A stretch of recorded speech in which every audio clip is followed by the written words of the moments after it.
How do you do that voice? How does that? I try and do it at home. It's ranges that go high and then go very low. Ranges that go high and then go very low. No, but you're not going low. You're low. No. High. Very high. Very high. No, that sounds like, Miss Piggy. No, it's not that at all. Okay. It's much more, not to pat myself on the back, but it's more original. Okay. Oh, my goodness, Larry David. Oh, my goodness, Larry David. How wonderful to see you. How wonderful to see you. So you have that kind of, that flat New York thing. But let me try one more time. And then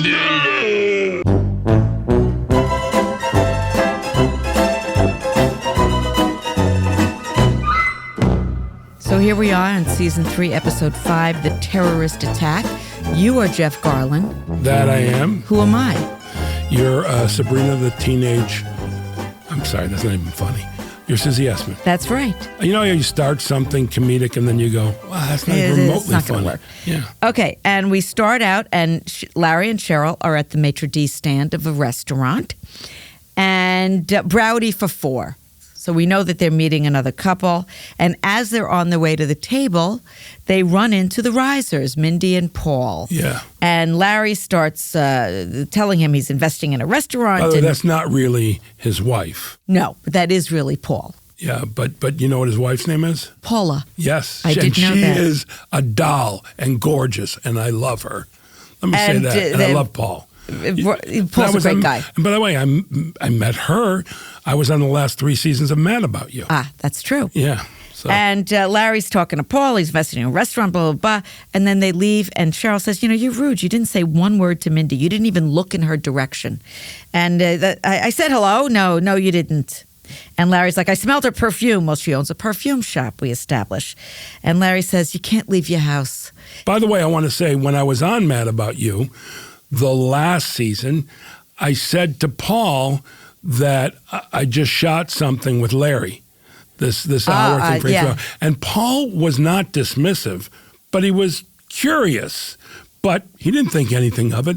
Oh, yeah, he goes, I do Larry as Paul. But Paul's like, what is it? I go, well, it's this improv thing with Larry doing a special. Oh, okay. Yeah, that sounds great. Knew? No, but I'm saying... he's one of the few people I told about it. And he's somebody that I respected. So, but Paul's not a guy to dismiss you or not take something. Right. He's a kind man. Well, he was just listening to you. Mm-hmm. Like you accused me of all the time not responding in the way that you want. Paul didn't respond in the way you wanted. No, he did. I was okay with it. Oh, you were okay? Okay. Yeah, because he had curiosity, but he wasn't effusive. But all I would ask is curiosity. By the way, if you're a human being and you don't have a curiosity about people or things, stay the fuck away from me. Okay. Because that's the most, you go on dates, and if the other person, male or female, well, that's is always not, they don't ask you any questions. Forget about it. But it's easily the thing that shows there's a lack of chemistry or a problem with one of the people when one of the people does not have inherent curiosity. Well, it's an attractive trait.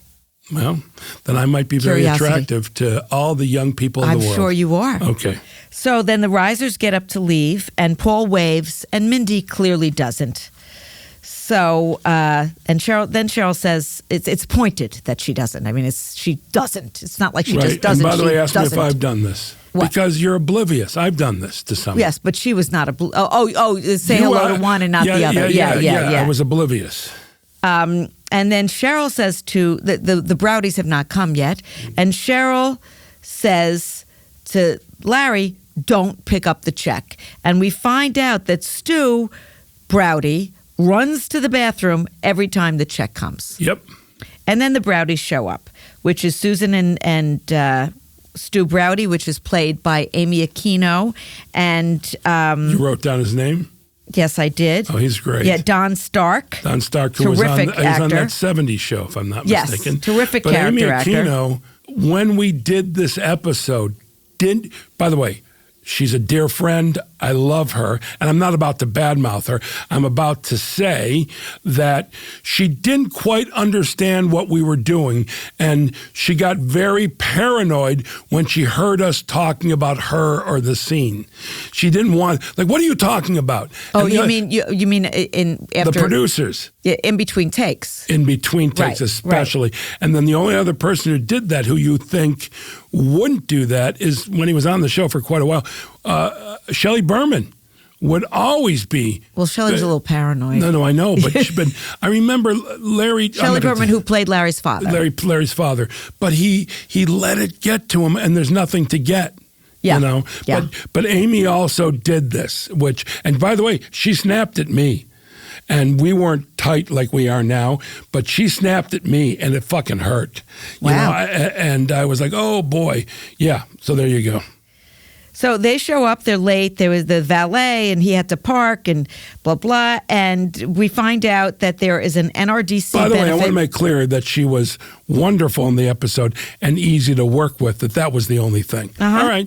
No, you got to, look. You wanna clarify, I see I her, understand. I love her. She's going to say, why'd you say that about me? And you know what I would say? Oh, you're listening to the show? There you go. Okay, go ahead. So we find out that there's an NRDC benefit at the Browdy's house, and that the Risers are not invited because there's the bad blood between the Risers and the Right. Browdies, and that Alanis Morissette is performing in their living room, and it's all You Ought to Know. She's going to perform the song You Ought to Know, and very excited about that. And they start discussing who it's about, because nobody knows who it's about. By the way, huge secret. But I'm and Larry also- says, she'll tell me. Everybody tells me everything. do you know who it was written for? Because I don't. You're So Vain would be a secret song. Correct. Carly Simon. Carly Simon does not like to travel. So she fell out a few weeks before. I had been spending... Oh, Carly Simon was supposed to do this it was part. written for her. I see. So who else I thought you were fits in? talking about You Ought to Know was written No, for. no. Okay. You're So Vain is a song about... Who is it about? Yes. And, there are people who say that a portion of that song is about our dear friend and one of our directors, David Steinberg. Really? Yes. Well, I David heard... Steinberg has told me that. Oh, interesting. Who knows?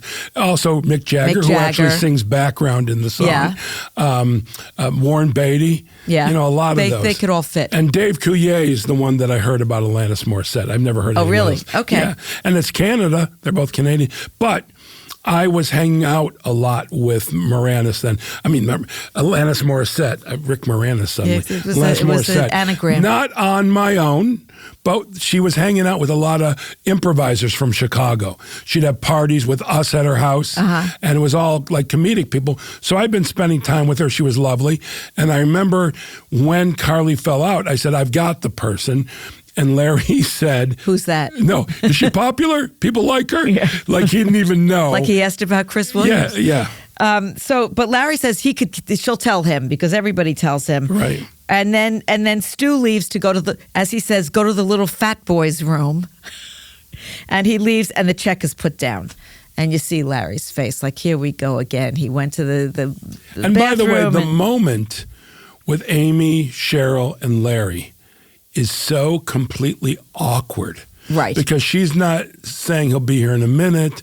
She's literally, she's in on And the also, scam. by the way, she's got a credit card she could put down, and she doesn't. And of course, this comes up in a later episode with the Browdies. Yes. Later on in the season. And Larry takes out his credit card. And then they are back home. And Cheryl's like, I said don't pick up the check. And Larry says, it's the last time, And then Larry's like, what am I going to do about Mindy Reiser? It's weighing on him that he snubbed Mindy Reiser. And she thinks I'm the world's biggest schmuck.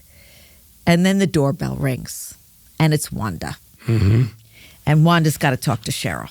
Wanda comes in. I've got news. My brother's best friend works for the CIA, and it's the highest source possible. There's going to be a terrorist attack in Los Angeles this weekend. 90% sure. They're not telling the general public because they don't want panic. But also, the thing about Wanda on our show, which is similar to your character, is she has quite the subtlety.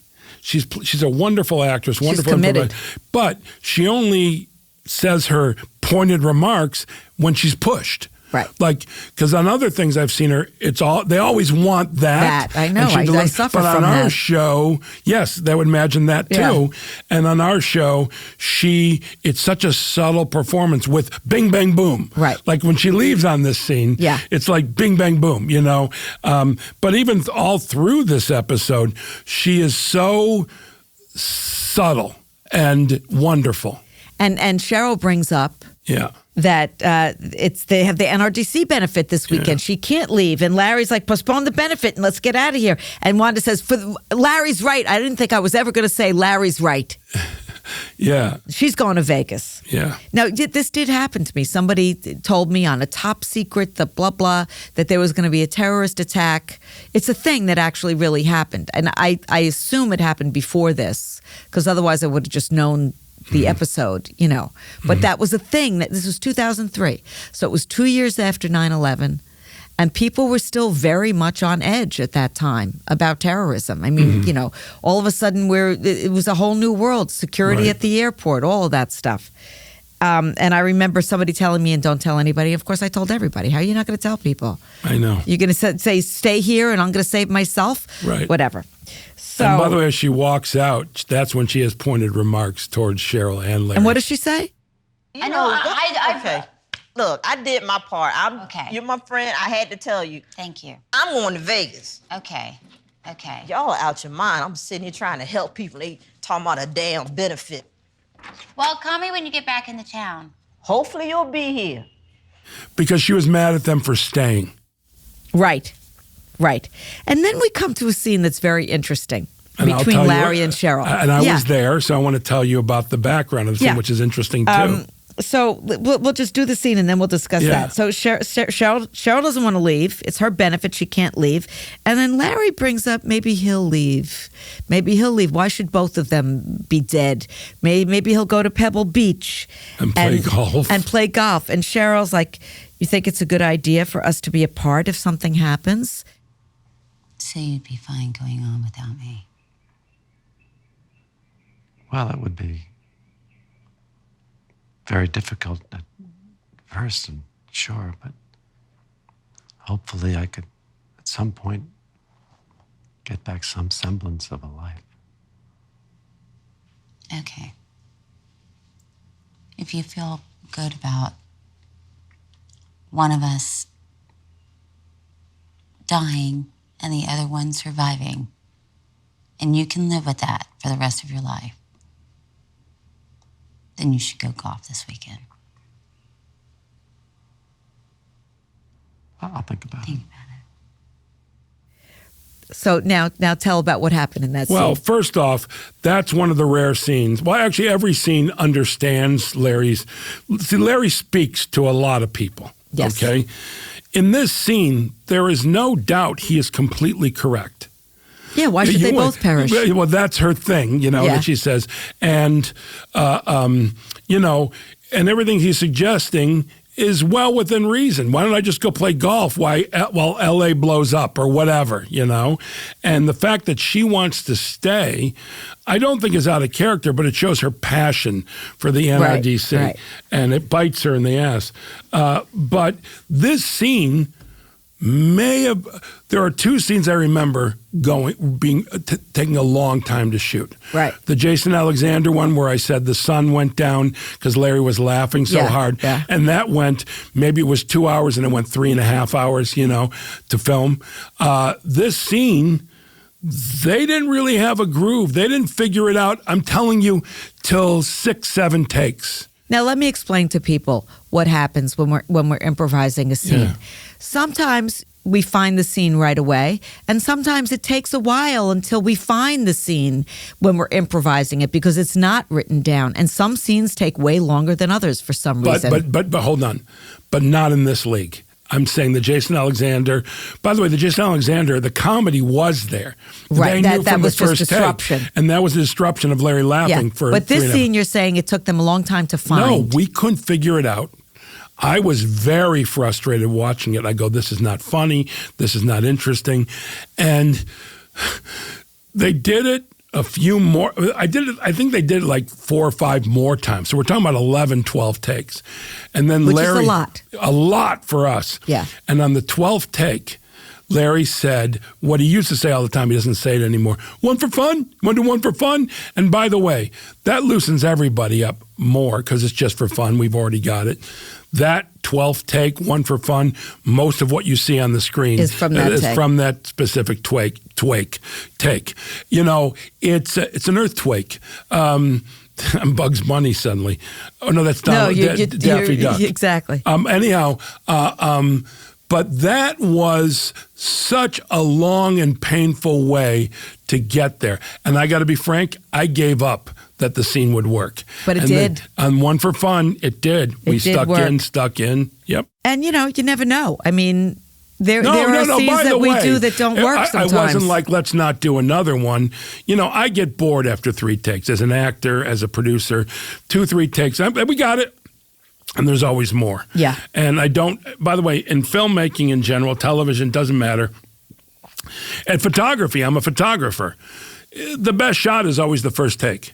First shot, first take. And I think after 3 takes, it's I don't know with us that's true. Hold on. Wait a second. I know you're going to say about the doll. No, but you said, Larry said, we were all in a scene together, and we all agreed that we're not going to come up with anything new. We've got this. No, sometimes, yes. Yeah. But sometimes the last take is the best. Because we've been finding the it, last you know? take, if everybody's loose and they don't give a shit, and the director says, all right, we got it. Let's do one more.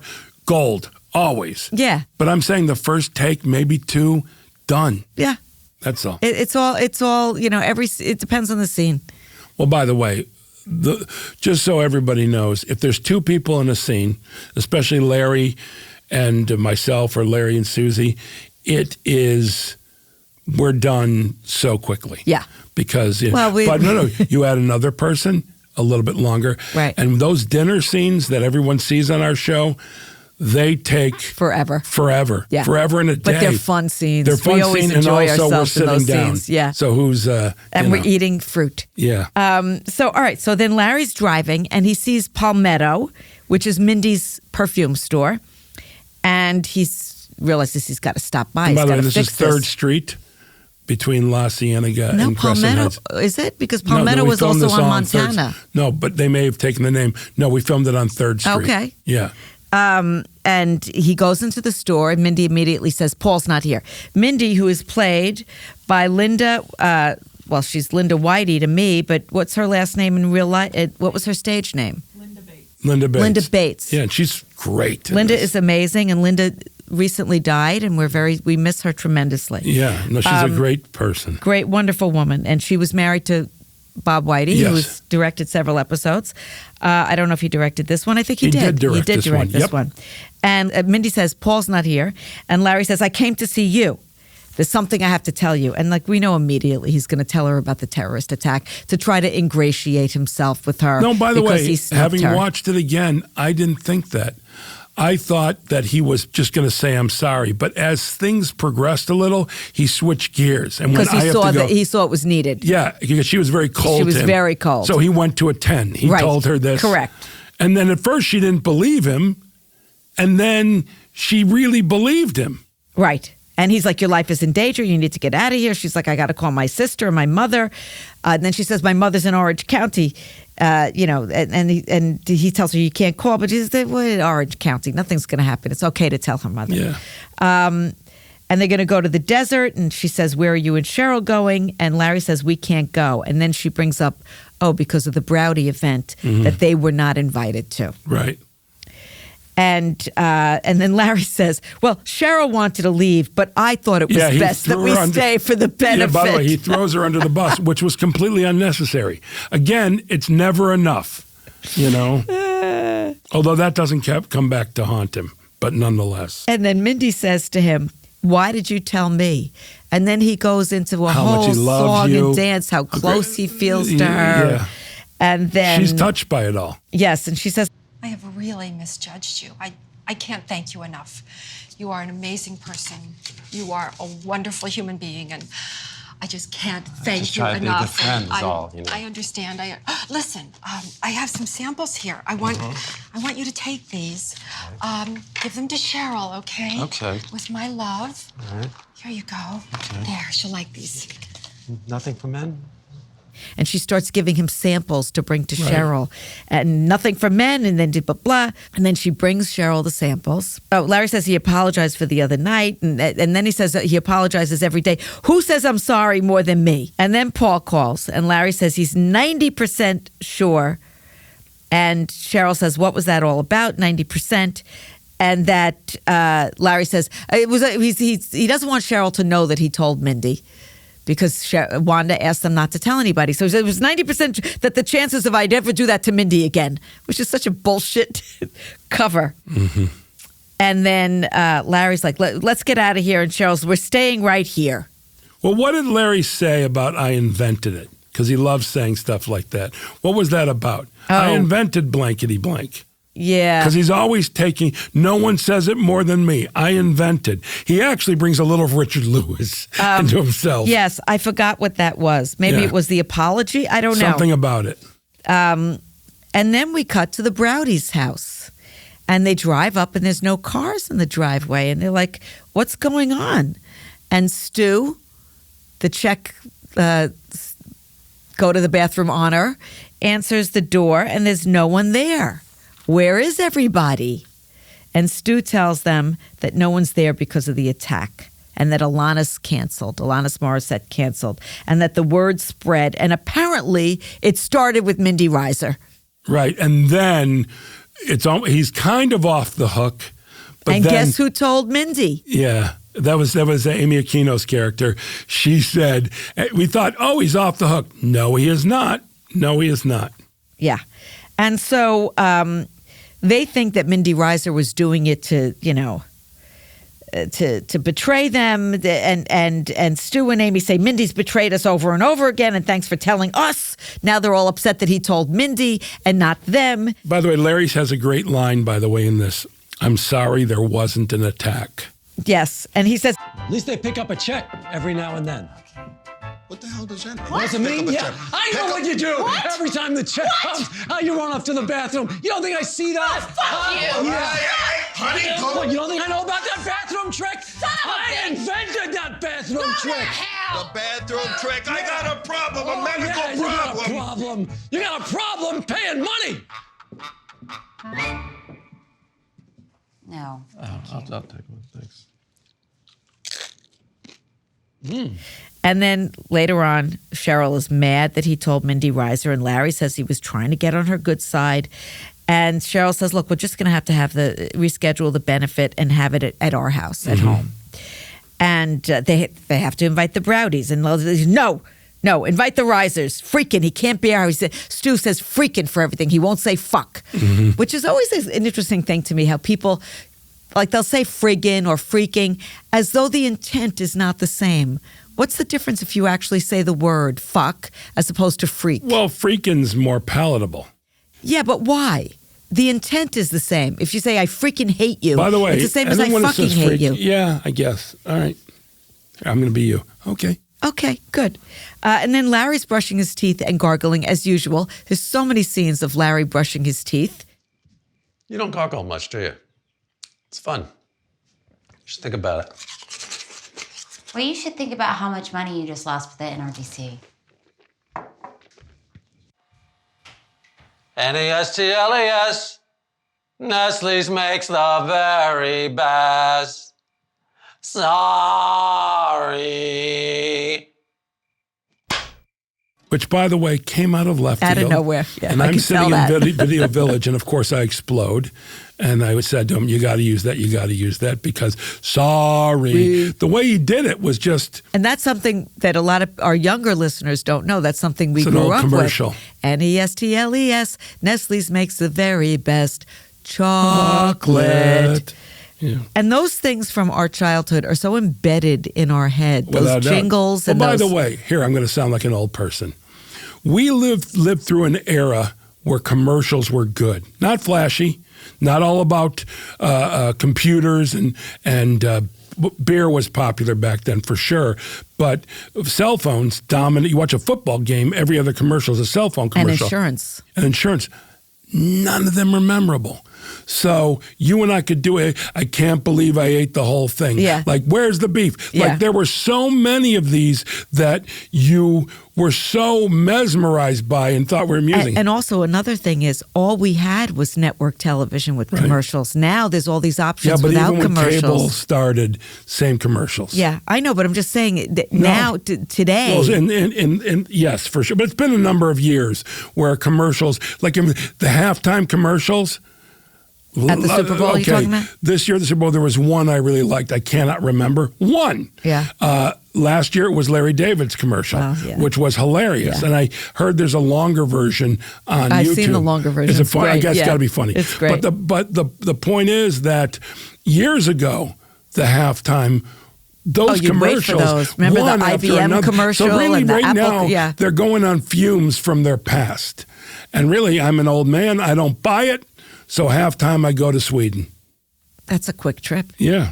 All right, go ahead. Okay, so next we cut to Larry in his office. He's going into his office. He's in the hallway. And Chuck, the janitor. By the way, terrific. Chuck, the janitor, is a character that we did not do enough with. How come you never told me?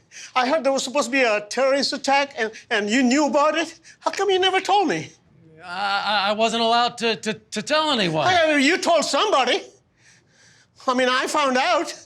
So you could have told me something. I could, Chuck. There was too many people. I wasn't supposed to. Well, my kids could have been wiped out. They go to school, I'm sorry, Chuck, I mean- but it's okay. Nothing happened. I know, but I mean, something could have happened, We could have been killed, You could have just give me a little hint, Okay, next like say, time I'll take tell your you. kids out of the school or something like that. I'll tell you next I mean, time. you're a nice guy and I'm everything, sorry. but could have said something. But the way he talked and what he said, by the way, this guy, the way he plays, I don't know if that's who he is in real life. I don't recall that.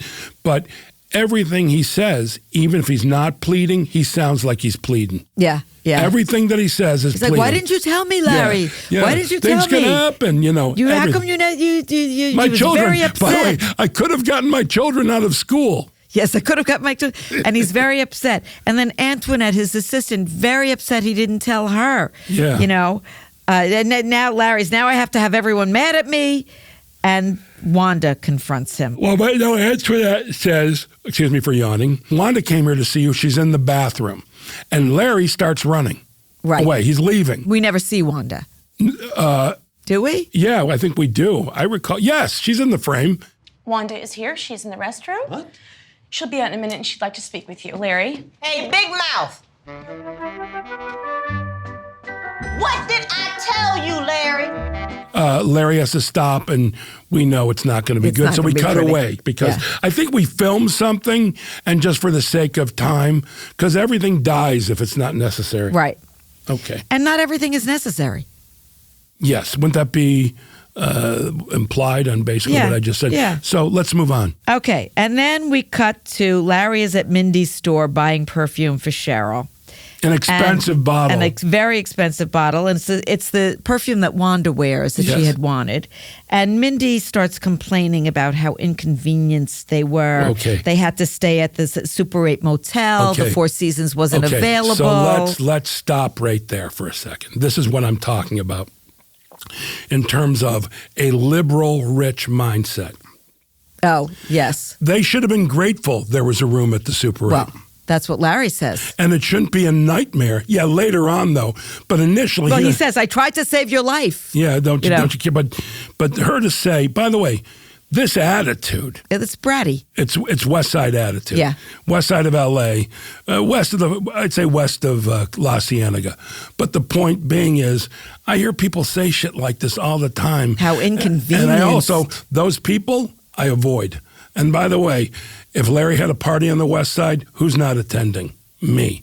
I don't like hanging over there because this attitude pervades over there. Now, in terms of their social things, I agree with them, but I don't like the way they do it. I just hate all of that shit. It's not, I'm a man of the people. I'm a blue-collar man of the people, and I fucking hate that. And that entitlement. The elitist. The elitism. Yeah, Elitism. Shut the fuck up. So then Mindy asks, how was the NRDC thing? And Larry says, no one showed up. Someone told everyone. And Mindy denies it was her. And then Larry sees Marty Short out the window and just stops in the middle of his interaction with Mindy, buying the perfume, and goes to run out to see Marty. And Mindy's calling after him. Mindy's calling after him. And he sees Marty Short out the window, and they start to talk about Primetime Glick, which is one of my favorites, by the way, based on Skippy Lowe, if you ever watched Skippy Lowe. Skippy Lowe on Public Access. On Public Access, which I used to watch all the time. By the way. Let's tell the people about Skippy Lowe. Lowe was this little guy who basically... An elfin type. An elfin-looking guy, which actually Jiminy Glick? Yes, Jiminy Glick. Jiminy Glick. He really took basically what that is. His performance is just what's his name? Lowe. Skippy Lowe. Skippy Lowe. Was Skip E. Lowe. But it's almost like someone put an air plug into Skippy Lowe and he blew up. Because he's Skippy Lowe at 400 pounds. Yes. And what Skippy Lowe used to do, he would have all these old B stars. No, he actually had legit stars, too. Well, but a lot of them were huge stars in their day. In their day. Yes. You know, but old Hollywood stars. And he would just be fascinated by all of it. Yeah. Tell me, when you made Sahara, tell me about that. You know, he was just fascinated. And I loved that show. No, it was what we call good eating. I loved that show. It was terrific. But here's the thing I want to say. That whole thing, Larry and Martin, I don't know why Marty was on the show. Well, I think he needed to have a distraction to piss off Mindy again. That might have been, the part was originally written for Marty. Oh, okay. Yeah, and it didn't work out. What do you mean, the Paul Reiser Paul part? Reiser part. But by the way, Paul Reiser was immediately thought of and asked. Yeah. It wasn't like, all right, we'll settle for Paul Reiser. So I thought that's why he was in it. But now I'm seeing that the distraction works for Mindy to get mad at him Correct. again. But what the context was of their scene, there was nothing written. Nothing written. And so they did a bunch of different stuff. That was too funny because Larry was making a serious attempt, not a bullshit attempt, at doing Jiminy Glick. Well, yeah, and what he was doing was and it was asking high, him, you could do it high and then very low, and then high and then very low. But then when Marty says, now you've had a stroke. Yeah. And then Marty says, you're doing that flat New York thing. But by the way, he's doing Larry perfectly. Yeah. So they have this whole going back and forth about the very high and the very low. And by the way, as I've talked about before, it's a delight to watch. As I've talked about before, on the show, I get to sometimes act with, but spend a lot of time with people who are heroes to me. Marty Short. I grew up loving Second City Television, SCTV, and I thought he was brilliant. Wow, he's the hilarious. 1 year of Saturday Night Live, brilliant. Yeah. That dude is just a big bowl of brilliant. And here Hilarious. I am having conversations with him. And he's saying, well, Jeff, I go, you're calling me Jeff? Martin Short is acknowledged. Like, it doesn't mean I didn't have confidence in myself, but I'm in awe to this day. If I'm around anybody that was a hero to me or who I respected, I'm in awe. And I never forget that.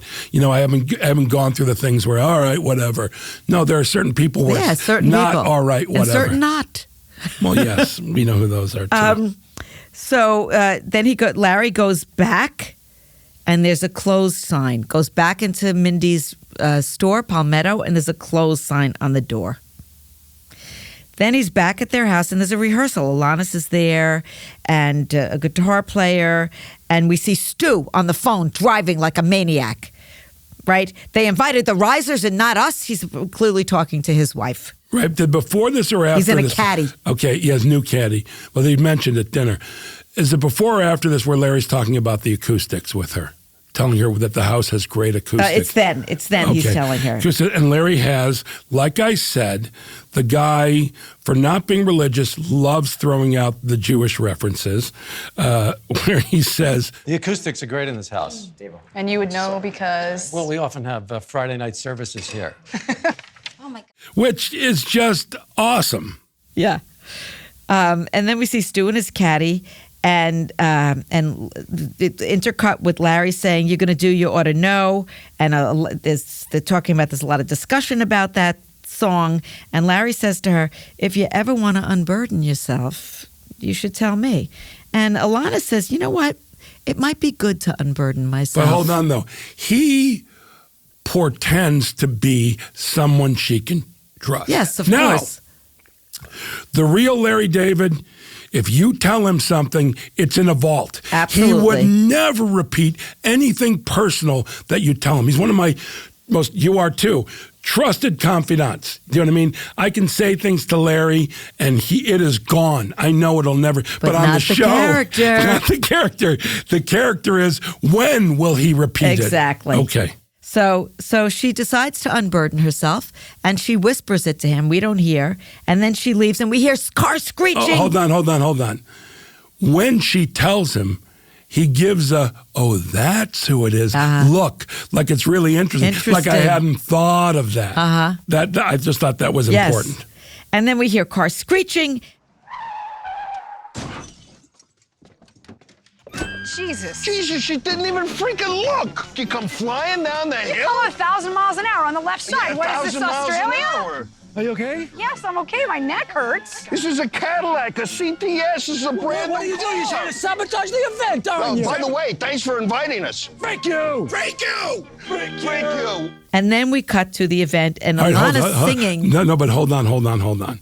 We're only seeing the audience. We've not seen Alana. Now, I forgot what the reveal is. Correct. And so I'm thinking, why are they so quiet? But they're quiet, and she's also, her voice is off. Oh, yeah. Her it's voice is definitely off. She did great with that. And then we cut to, we see that she's in a neck brace. Yes, which is hysterical when you see the neck brace. Because I was really confused as I'm watching it. I go, that's not Alanis' voice that I know. Yeah. She sounds terrible. Yeah, well, because she's got the thing all the way up but here. everyone's on her face throat. is so, and I go, why is everyone staring at her like, this is horrible? And then the reveal, which I even forget, because I haven't seen this show. Since 2003. Since 2003. I know, me neither. Yeah. Some of them I've seen and some not. This one I had not seen. And then we see Larry nod to Mindy, and Mindy makes a face like she's mad at him again. He says, I fix it and then I fuck it up, and which is what he does over and over and over again, and he never learns a lesson because that's what comedy is. And then she starts singing. You ought to know. By request. Correct. By request. It's Larry's request, yeah. And then you see Larry look at Mindy, and you know what he's thinking right there. See, I don't know I did. until the moment he thinks it. Like you go, he has that, you can see the moment on Larry's face. Yes. And this is great acting. But it doesn't start that way. No, but like then I you said, see when he it. first came in the shop, he was going to say, I'm sorry. But he knows this because he's written it. Right. But he plays it perfectly, he's the a transition. terrific actor in but that he way. did the transition so perfectly. And then I want you to know that I'm happy for you. I wish Excuse me, sorry. Excuse me. the best for you both. I know what this song is about.